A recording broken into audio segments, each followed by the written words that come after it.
दिवसांनी मिळालेला आहे. 84 लक्ष वेळीचा करातून महात्माला नरदेह मिळालेला आहे. एवढं जर मिळालं असेल तर त्याचं कल्याण झालं पाहिजे. मग कल्याण कशात आहे?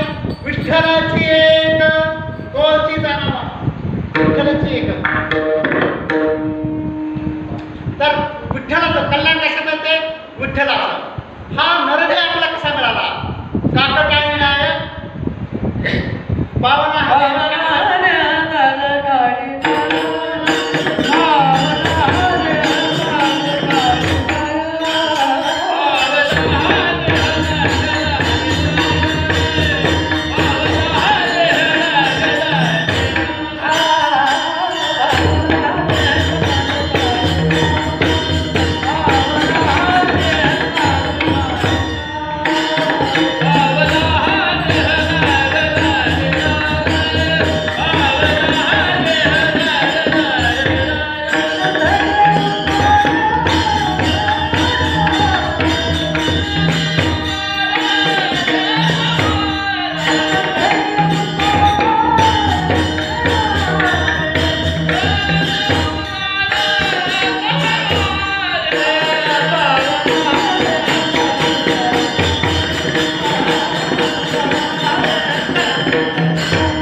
म्हणजे आपला कुठलाही आपण बरं झालं की आपण एखाद्या मनुष्यप्राणीमध्ये आणि हे जे करण्याची ताकद म्हणजे मनुष्यप्राणी आहे म्हणून तुकोबाराय म्हणतात की हा जो ध्येय मिळाला आहे की मोठा महत् प्रयत्नाने आपला हा ध्येय मिळालेला आहे.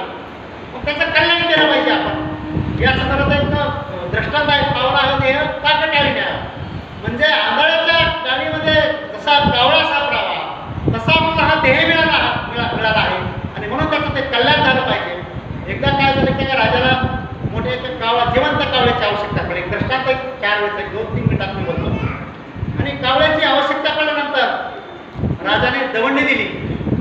जिवंत कावळा पाहिजे, तोही जिवंत कावळा पाहिजे. आणि मग त्यावेळी पूर्वीचं साधन काय होतं? दवंडी देणं. आणि पूर्ण गावामध्ये सैन्याला आदेश दिला. सैन्य सांगितले महाराज की ह्याला दवंडी दिल्याशिवाय काय पर्याय नाही.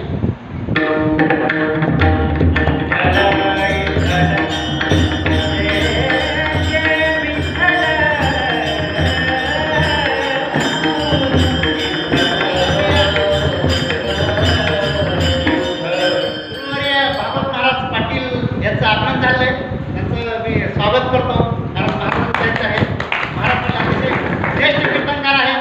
त्याच्यात हरिभक्तपरायण महाराज आहेत आणि आपले वारे हरिभक्तपरायण आहेत.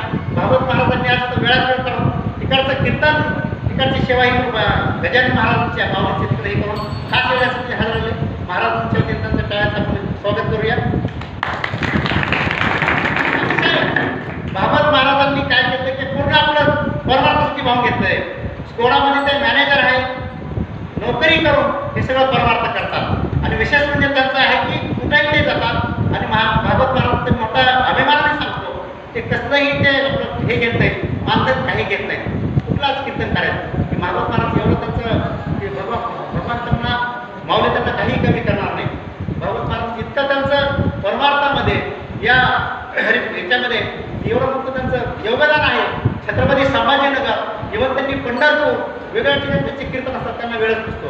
आज ते इथपर्यंत आलं त्यांचं मी स्वागत करतो भागवत महाराजांचं. पावाला हा देह काकटाळीने आहे. एवढ्या महत्प्रयत्नाने तो देह मिळाला आहे. आणि मग त्यांनी दवंडी दिल्यानंतर काय झालं की सगळेजण आपले आणि मग एका भीमेच्या तिने आंधळाने पागळा दोघं जण आपलं भीक मागत होते. भीक मागता होता दुपार झाली ते आपण त्या भीक मागत होते. आणि मग आंधळा म्हणतो पागळ्याला काय रे म्हणे दुपार झाली माझ्या ताटामध्ये एक काय नाही प्रश्न काय म्हणे म्हणे कोणी भेटत नाही. पागळ्याचं काय वेळा झाला का म्हणे काय झालं? अरे म्हणे राजाने दवंडी दिली की जो कोणी जिवंत कावळा जो पकडून देईल तर त्यासाठी 1 लाख रुपयाचं बक्षीस आहे. असं आहे का म्हणे? तर म्हणे चला आपण भीमात्रीच्या नदीमध्ये आपण स्नान करू आणि भक्ती करू. दोघं गेले आणि ते भक्ती करायला लागले, आंघोळ करायला लागले. विठ्ठल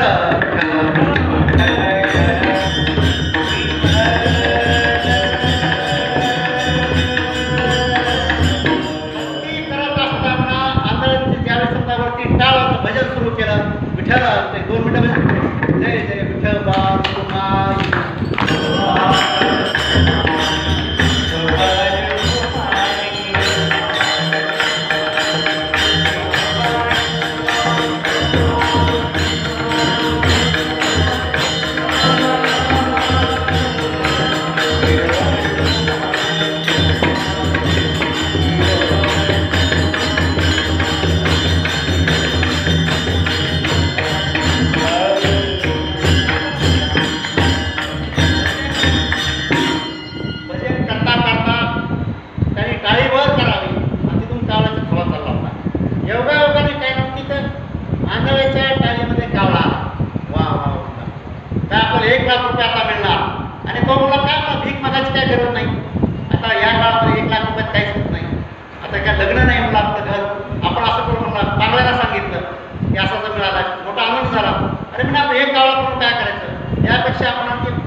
माकडदादा तुला देवाने 2 घर बांधलं असतं तर तुला पावसात भिजण्याची वेळ आली नसती. तर हा माकड तुम्हाला माहितीच आहे, माकड काय हाय नकोच आहे. तर माकडाने काय केलं, उपदेश ऐकला का तिचा नाही, उलट त्याला तो रागाने क्रोधित झाला आणि चिमणीचा जे घरट आहे तरी पुष्कळ आपण तोडून टाकलं. काय झालं ते, म्हणून चिमणीचा जे घरट आहे ते तोडून टाकलं. म्हणजे कोणाला उपदेश करावा, की मगाशीच मी सांगितलं की ज्याला सारासार विचार करण्याची बुद्धी आहे, साराने विचार करणं कळतं, त्यांनाच उपदेश करावा.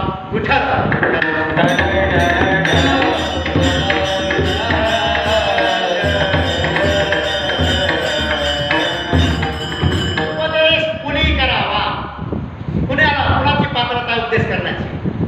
उपदेश हे फक्त संत महात्मेच करू शकतात. संत तुकोबार आहे, ज्ञानेश्वर आहे, जे कीर्तनकार आहेत की जे परमार्थामध्ये आहेत, की त्यांचे उपदेश करण्याची पात्रता जेव्हा होईल, की त्यांना पात्रता जेव्हा होईल, संतपण जेव्हा होईल. आणि तुकोबाराची तुकोबाराचं फार महत्व आहे की त्यांना उपदेश करतात. काय म्हणतात ते, की का उपदेश करतात, अरे बाबांनो तुम्हाला एवढं जे आयुष्य मिळालं आहे तर त्याचं सोनं झालं पाहिजे, तर त्याचं तुमचं कल्याण झालं पाहिजे.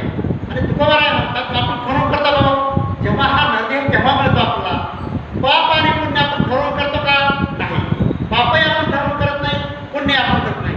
आणि जेव्हा पाप आणि पुण्य समसमान होतील तेव्हा आपला हा नरदेव मिळतो. विठ्ठल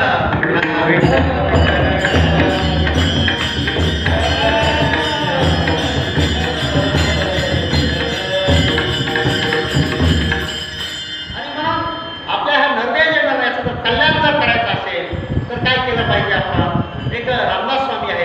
रामदास स्वामींचा एक मोठा अभंग आहे की अतिशय चांगला, एक 2 ते 4 मिनिटात सांगतो की मनुष्याचं जीवन कसं आहे, की मनुष्य हा जन्माला आल्यानंतर काय, तुम्हाला एका शब्दातच कळलं, सावधान सावधान सावधान सावध सावधान वाचे वदा नारायण, सावध सावधान वाचे वदा नारायण, सावध सावधान वाचे वदे नारायण, काळाचे भयाने मन भग कैसे अवधान. म्हणजे रामदास स्वामी म्हणतात की 10 वर्षे 10 वर्षे बालपण, 20 वर्षे तारुण्य, मग कैसे अवधान. मग तो कैसे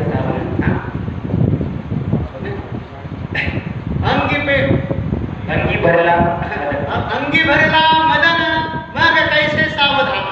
म्हणजे रामदास स्वामी म्हणतात की 10 वर्षे बालपणात गेली, 20 वर्षे तारुण्यात गेली, अंगी भरला मदन, मग कैसे सावधान.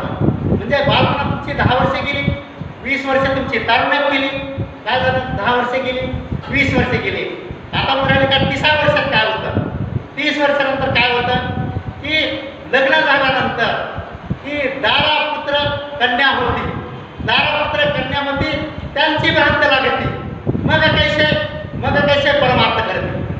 म्हणजे 30 वर्षाला तुम्हाला मुलं मुली होतात आणि त्यांची भ्रांत लागते, तो कमवण्याच्या मागे लागतो, मुलांचं कल्याण कशात आहे हे सगळं बघतो. म्हणजे 30व्या वर्षी मुलं मुली होतात, कन्या होती, पुत्र होती, आणि मग त्यांची भ्रांत लागते आणि मग कसं कैसा प्रकार होते. म्हणजे 10 वर्षे गेली बालपणात, 20 वर्षे तारुण्यात, 30 वर्षे मुला.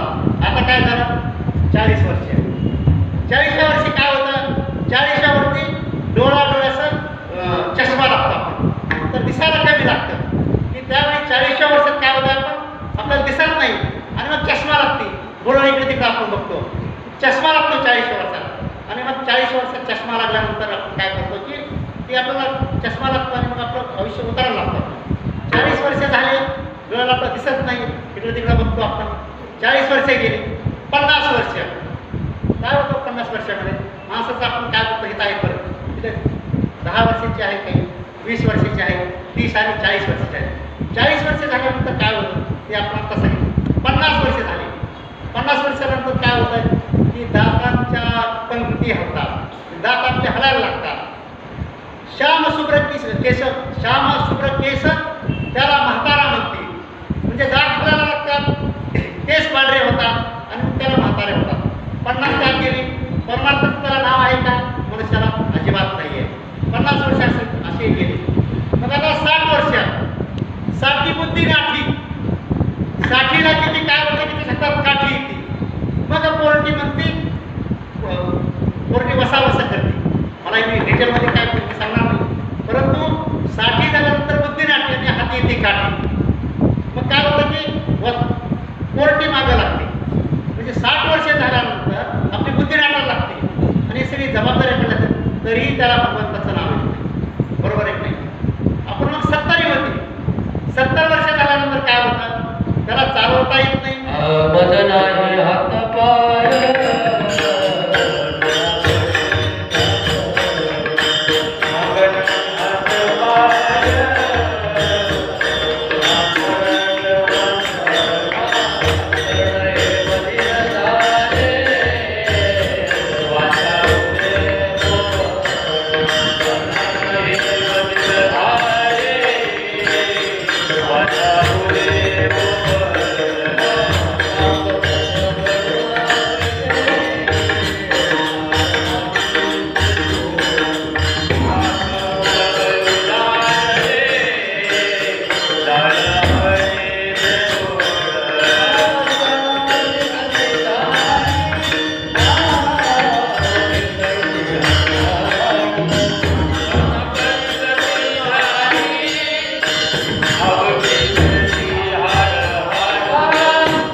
दिलेला आहे.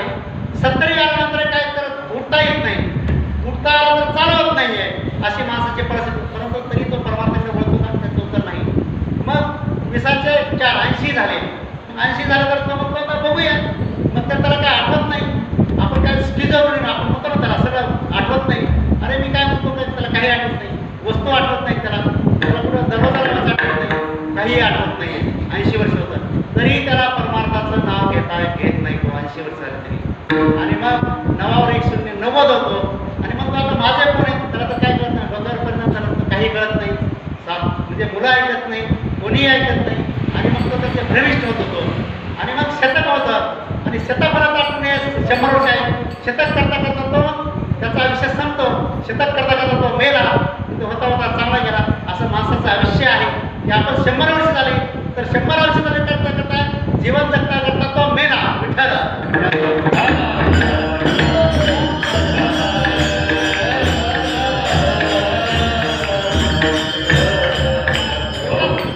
एवढं सांगायचं की ह्याचे प्रमाण दिले आहे की माणसाचा जन्मल्यापासून मृत्यू होईपर्यंत कोणाला कधी मृत्यू होईल हे कोणाला माहिती का, कोणालाच माहित नाही. तुम्हाला आम्हाला कोणालाही त्याचं कोण कळत नाही. आणि म्हणून हा माणूस काय होतो की मस्तीमध्ये असतो की माणसाला काही कळत नाही. मी माझं, माझ्याकडे पैसा, सत्ता आणि अहंभाव की मी पणाचा अहंकार तो कधी सोडत नाही. तर हे सगळं माणसाचं मी माझं माझं करतो. माझी शेती आहे, माझा बंगला आहे, मी 40 लाखाची गाडी घेतो. हे तुझं काय आहे? अरे भगवंताच्या शिवाय तुझं पाणी हलत नाही आहे. आणि हे काय एक दिवस हे सगळं सोडत जाणार आहे. बरोबर आहे की नाही? आणि म्हणून तुकोबाराय काय म्हणतात की सकाळच्या पाया माझे दंडवत आपण आले चित्त शुद्ध करा.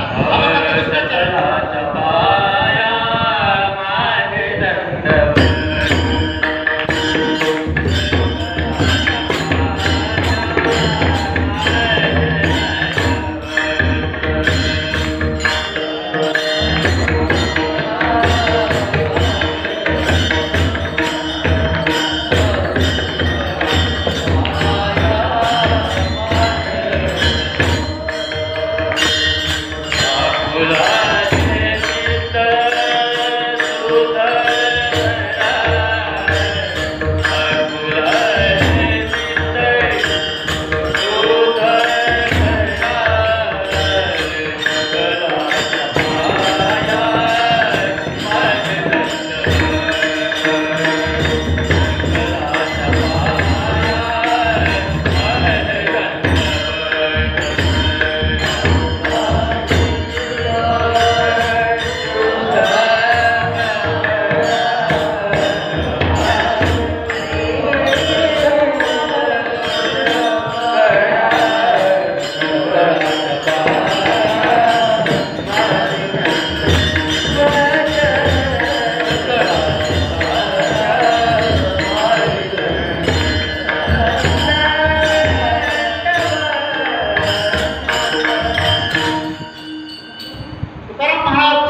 शिखराच्या पाया माझे म्हणतं आपणाला चित्त शुद्ध करा.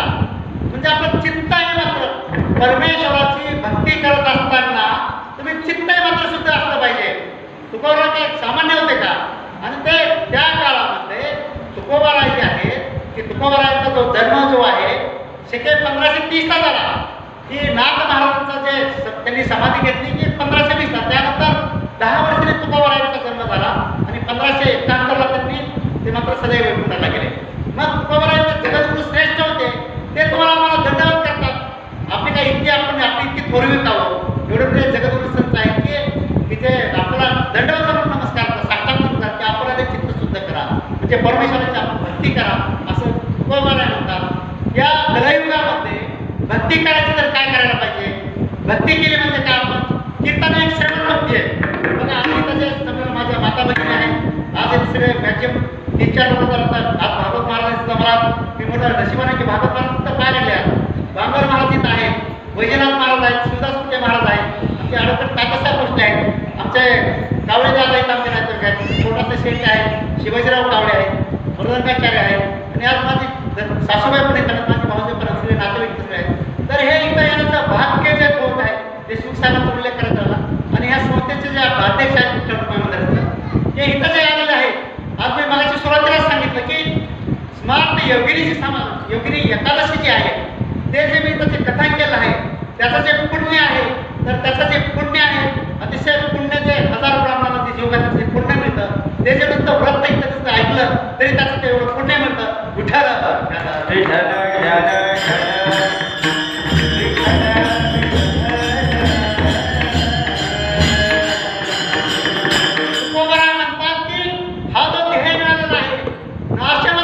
सकाळ हा जाणार आयुष्य खातो सावधान.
जगामध्ये कुणालाही नाही.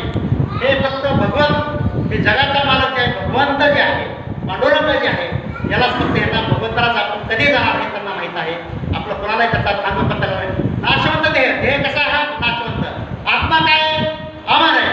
म्हणून आपला देह आणि त्यात बघा किती मोठा बंगला असू द्या, किती मोठं तुम्ही कशात असू द्या, एसी मध्ये राहा, काही करा, किती मोठ्या कोट्यावधी अब्जदेश असू द्या, परंतु हा देह एक दिवस जाणार आहे. हा एक दिवस आपला देह जाणार आहे आणि म्हणून त्याचं कल्याण करण्यासाठी काय नाशवंत देह सकाळ जाणारा आयुष्य खातो सावधान. म्हणजे आयुष्य जे आहे कधी काळ तुमच्यावर काळ हा कधी तुमच्यावर घडत झाल्या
तर मृत्यू झाल्यानंतर त्याला तुमचं बाथरूम जरी समजा तुमचं 50 लाखाचं असेल, एक कोणीच आहे, कोणी श्रीमंत लोक आहेत, तर ते बाथरूम असेल, त्याला बाथरूममध्ये मेल्यानंतर आंघोळ घालतात नाही, पहिले घराच्या बाहेर काढा होता, घराच्या बाहेर आपण आंघोळ घालतो.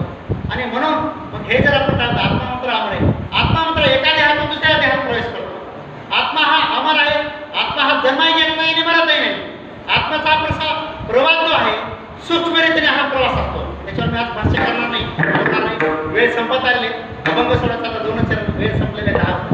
आपण सगळे चित्र शांत चित्र ऐकले म्हणजे नाशवंत देह सकाळला आयुष्य खातो सावधान. म्हणून तुकोबा आहे म्हणता की ह्या देहाचं जर कल्याण करायचं असेल तर मात्र आपण भगवंताची भक्ती केली पाहिजे, नामस्मरण केलं पाहिजे. आणि तुमचा कामात मात्र आहे, कामात मात्र राम पाहिजे, आपण काम मात्र केलं पाहिजे. म्हणून आपण संसारात राहत असताना, संसार करत असताना आपण सगळ्यांची गरज आहे का?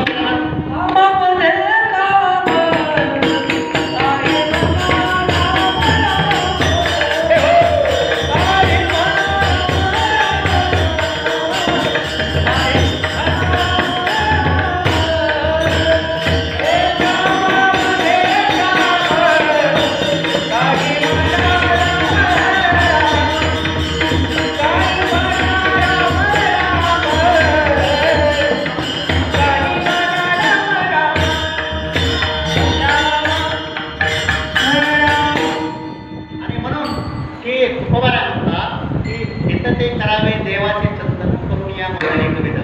आपण काय करतो माहिती का की भगवंताची भक्ती करत असताना मी नामस्मरणामुळे माझा बराच प्रवचन झाला आहे. नामस्मरण आपण काय करतो की आपण सुरुवातीला बघा की व्यक्तीला आपण म्हणतो की कीर्तन आपण ऐकलं आहे की महाराज म्हणतात की नामस्मरण करा. पण आपण नामस्मरण काय करतो की पावसाळा आहे, पावसाळ्यात ज्याप्रमाणे भचित्र होतात की तेवढं होतात की कीर्तन ऐकलं की आपण 2 दिवस नामस्मरण करतो. आणि म्हणून काय करतो की आपण की माळेवर जप करतो, माळेवर जप करतो की आपण म्हणत नाही माळेवर जप काय आवश्यकता नाही आहे. पण त्याचा फायदा असा आहे की माळेवर जप केलं किंवा आपलं चित्त लागतं. चित्त लागल्यानंतर काय होतं, आपण नामस्मरण आपल्या गोळी लागते, बरोबर नाही की. म्हणून मनुष्याची अवस्था कशी झालेली माहिती का नामस्मरण करत असताना त्याला चित्त नाही.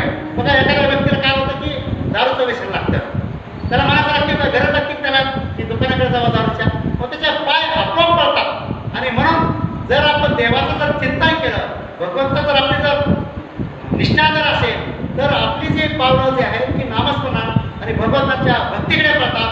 भगवंता विठ्ठल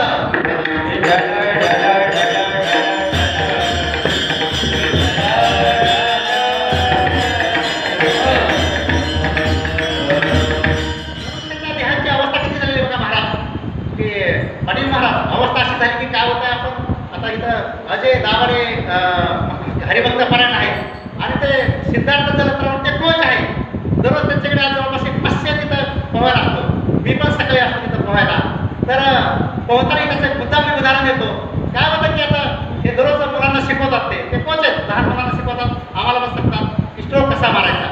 माणसाची अवस्था कशी झाली की ज्यांना चांगलं पोहता येतं ते मात्र आनंद घेतात, दैर खातात बघतो की. परवा आता योगदिन झाला काल, तर आम्ही चित्रीकरण केलं आणि मग आपण ते मॅनेजर आहेत आपल्या देशमुख साहेब, तर ते म्हणले की तुम्ही या. आम्ही राऊंड केला आणि तुम्ही म्हणजे पाण्यात असणं करा. तर आम्ही मग त्या पाण्यात शिक्षक आम्ही झोपलो. म्हणजे काय घेतो ते पाण्यात झोपल्यानंतर काय होतं, तो आनंद आहे. इट कॅनॉट, तो आपल्याला त्याचा गणना करता येणार नाही. It cannot be counted in money. तर त्याची पैशामध्ये कशातही तुलना करता येत नाही की पाण्यात तैरणं पोहता येणार तसं ते तरणं म्हणजे बघा तुम्ही पाण्यात जर असं आपण जर झोपतो आहोत त्याच्यासारखं काय आनंद आहे. पण ते जर समजा काय होतं की व्यक्तीला पोहता येत नसेल तर काय होतं, खाली बुडाला काय होतं, मरतो. तेही ठीक आहे, वेळा तर त्याला काय नव्हतं गेला, बरोबर आहे. पण माणसाची अवस्था काय होतं, ज्याची माणसाची अवस्था अशी आहे, मी उदाहरण सांगतो, प्रमाणावर धरून बोलतोय की माणसाची अवस्था अशी की ज्याला पोहता येत नाही आणि बुडता नाही. तो काय होतं, त्याला पोहता येत नाही आणि खाली बुडत नाही, तो खातो गटांगळ्या. म्हणजे काय होतं, हालेक नाही, पाणी तोंडात जाते, नाकात जाते. अशी माणसाची अवस्था गटाळ्यात करतो आणि तो सगळा जीवन जगतो. आणि म्हणून नामस्मरण केलं पाहिजे. विठ्ठल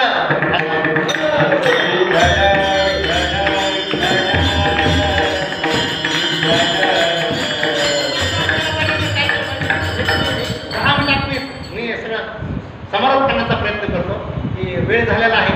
मला आता बघा की आपण नामस्मरण करत असताना की देवाची भक्ती करत आम्ही कशी करावं महाराज, भक्ती कशी केली. आणि तुमचा देहभाव शुद्ध पाहिजे. देह जर शुद्ध जर असेल काय होतं, गोकुळातील गवळींचा देहभाव किती शुद्ध होता. अतिशय शुद्ध होतात. त्यांचं भगवान श्रीकृष्णावर एवढं प्रेम होतं. आणि म्हणून कबीर महाराज काय म्हणायचं की एक कबीर कबीर क्या कहते हो, एक एक कोटी में कबीर बह गई. त्यांचा भाव शुद्ध होता. कबीर महाराजांचे दोन्ही कबीर महाराजांचे जे दोहे सगळ्यांना प्रसिद्ध आहे. म्हणजे तुमचा चित्त आहे ना पाहिजे परमेश्वराला, तर परमेश्वर ते आहे की आपला भक्ताची आपला आपण आपण काळजी करायची गरज. जर तुम्ही भगवंताचं चिंतन जर तुम्ही केलं, चिंतन जर केलं तर भगवंत आपली स्वतः काळजी घेतो.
त्यांनी जे हिशोबाच्या वह्या त्या इंदिरागांधी बुडवल्या, परंतु त्यांना काय लाभच झाला. म्हणून आपण कुठलाही काम करत असताना आपला लाभ होईल, आपलं हित होईल असाच आपण फक्त व्यापार केला पाहिजे. आपले लाभ होईल तर पण करा, काय करायचं होईल असा आपण व्यापार केला पाहिजे. आपण वेळ संपत आली, एक भजन करू. नमः शिवाय ओम नमः शिवाय. नमः शिवाय ओम